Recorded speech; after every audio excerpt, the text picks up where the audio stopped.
aptx or ldac. On paper, one should theoretically be better than the other, but in reality, is there very much difference? And would you ever notice that difference using an AirPod style semi-in-ear headphone? I want to help you guys make sure that you make the right decision today between purchasing the Soundpeats Air 3 Deluxe versus the Soundpeats Air 3 Deluxe HS.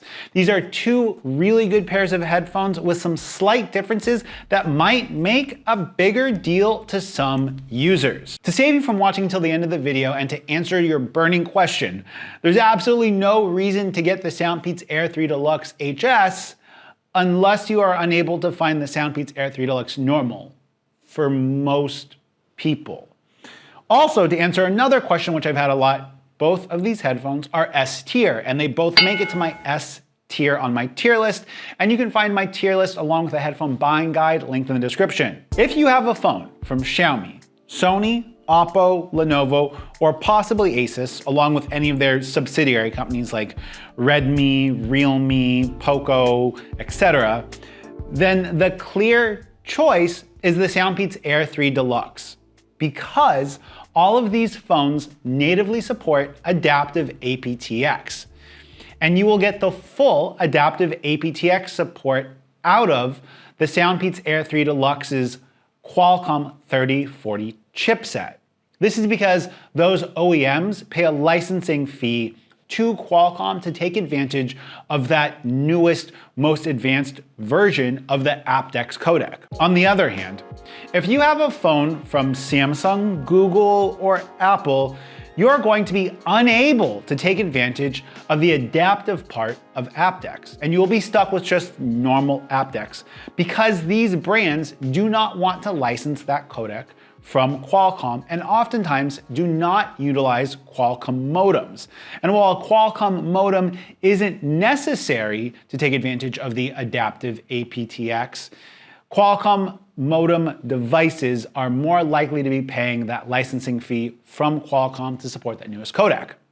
Now, if you're in the camp that does not have access to that apt-x adaptive, you're going to have a more difficult choice.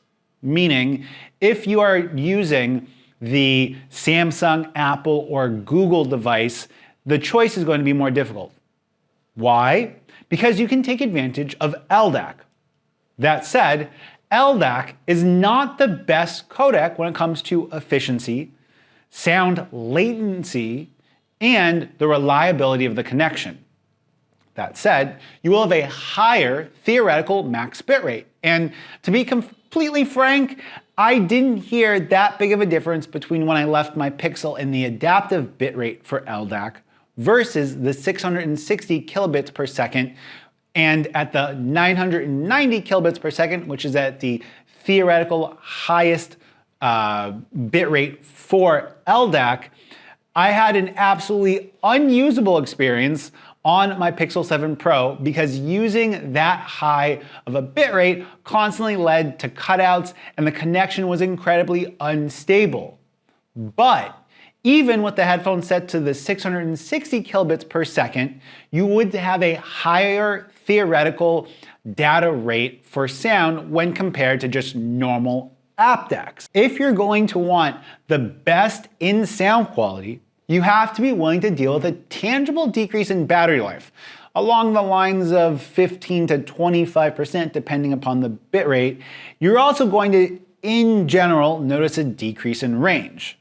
Now, using both of these headphones back to back, I didn't notice any kind of decrease in perceived microphone sound quality. And before I give you guys a sample of the mic quality, I want to remind you that if you are enjoying this video, you can let me know by hitting that like button. And if you love the content on my channel, think about becoming a channel member for $1 a month. Now, here's that sample of the mic test you guys have been waiting for. You guys are hearing me on the Soundpeats Air 3 Deluxe HS. Quiet environment here in my office. How do I sound? Now you guys are hearing me on the Soundpeats Air 3 Deluxe Normal. Quiet environment here in my office. Comment with how I sound. You're hearing me on the Soundpeats Deluxe HS. Some simulated background noise. How do I sound? Now you're hearing me on the Soundpeats Air 3 Deluxe Normal with some simulated crowd background noise. Comment with how I sound. Which headphones should you buy? Well, it's really difficult for me to think of a reason for you to get the LDAC headphones. And while I wouldn't call LDAC a marketing gimmick or marketing ploy, I would say that in this pair of headphones, the difference would only be for people that really have a deep desire to create a custom EQ with more precision.